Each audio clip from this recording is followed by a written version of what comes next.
Oh, hi, thanks for checking in. I'm Still a piece of garbage. Still a piece of garbage.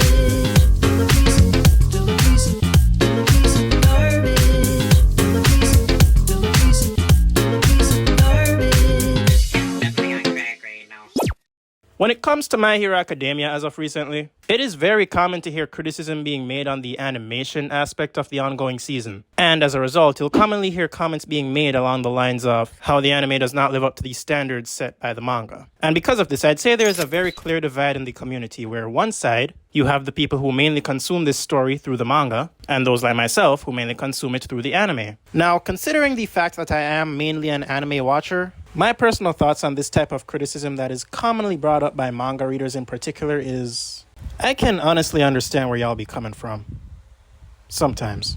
Cause let's be real, I know it's gotta be about frustrating as hell to see your favorite manga getting animated, and when you carry yourself over to watch the shit, the supposed animation turns out to be nothing but a frame-by-frame slideshow with even lower quality than the actual manga that you just read. Now obviously in that case scenario, it's very understandable why anyone would be pissed off that happening. However, you also got a couple of people out there who really be adding a lot more salt than necessary to these critiques, bro. Like, these the same types of niggas to make comments like, oh, these clouds don't look how they looked in the manga. Nah, the anime is shit. These animators can't even draw clouds. And I'm looking at them like, nigga, are you Shikamaru? Who the freak is looking at the clouds? Like, you get what I'm saying? Like, these are the types of people I would not want to recommend any anime for them to watch, because they're the same ones that'll start commenting on the freaking shape of the character's eyes before anything else, and I'll be like, bro, if you don't shut up and appreciate this beautiful 4K snowstorm blizzard explosion right here. But either way, in the end, everybody's got their own preferences when watching a show. I just think that if you're just trying to be overly critical, then you're basically just stopping yourself from enjoying the overall show at that point. But anyways, I digress, and I know there are going to be some people that still disagree with this, but this episode of My Hero was absolutely bonkers, bro. Like, this, my friend, is what happens when you let those animators cook. And like every good meal, the shit takes time to prepare. Sometimes you gotta be patient. Cause these Studio Bones animators, while not perfect, they be coming through when it matters the most. But anyways, despite me spending a good 2 minutes yapping about animation and shit, I gotta say, I'd rightfully put this as the best episode of the entire season so far, and that's not even due to animation aspect. The reason being because the main focal point of this entire episode is about one of the most interesting plot points of the entire show to me, that being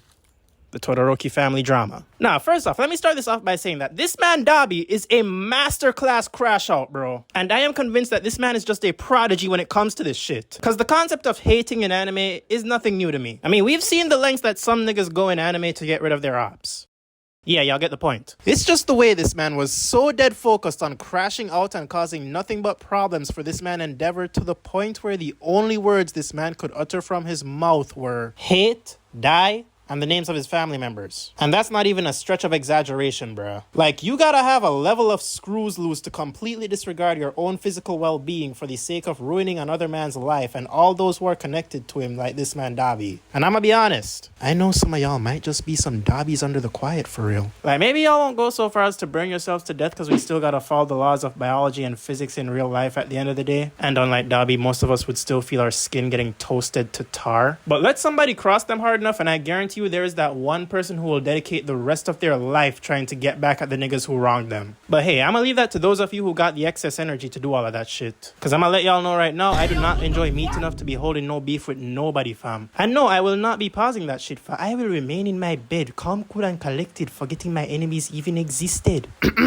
But I digress. Like, when it came to crashing out this episode, this man Dabi was just straight up on a dangerous type of timing, bro. Like, bro was literally ready to cause a 5-kilometer nuke by also completely eviscerating himself in the process just to get rid of this man Endeavor. And to put it into perspective, the level of heat this man was generating before the explosion is actually insane, that he's causing this man who has literal heat resistance to get physical burns from this shit. Though if I'm being honest, I've developed my own heat resistance from being out here in the tropics my entire life. And where I come from, if you're not immune to heat, you just don't survive. So I gotta be honest, my boy, it looks like a skill issue to me. Just throw my ass in there and I'd be tanking that shit for real.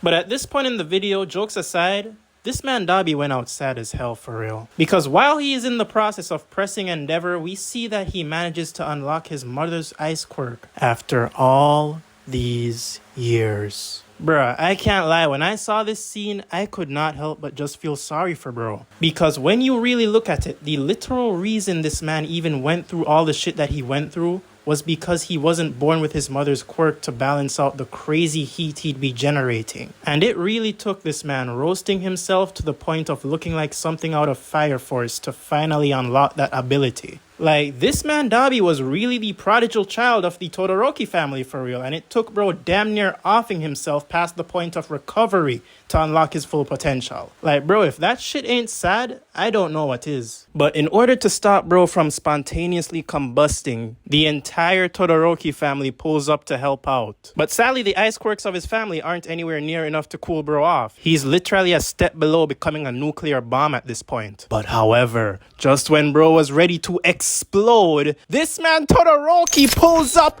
with the sauce! Like, bro. I know this man did not just pull up on a ice jet. Bro, what?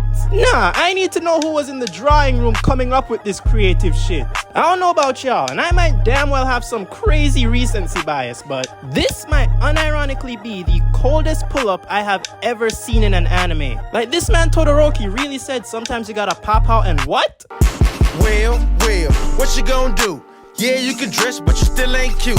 But anyways, after that insane entrance, this man Todoroki runs up on Dabi, charges up his ult, and somehow manages to completely freeze the entire 5-kilometer explosion. Like, bro, the people who were watching this in real time on the news were exactly my reaction when I saw this shit. Like, I was over here deadass speechless the entire time. But afterwards, we see the entire Todoroki family gathered around Dabi's body. And just look at this man, bro. He does not even look human anymore. He really sacrificed everything for the sake of crashing out for revenge. And the fact that he is even alive after all of this makes it even crazier. But yeah, this episode was indeed a masterpiece in and of itself because it brought a conclusion to what I considered to be the most interesting side plot of the entire show. And the story of what I'd say is the most tragic character in My Hero Academia.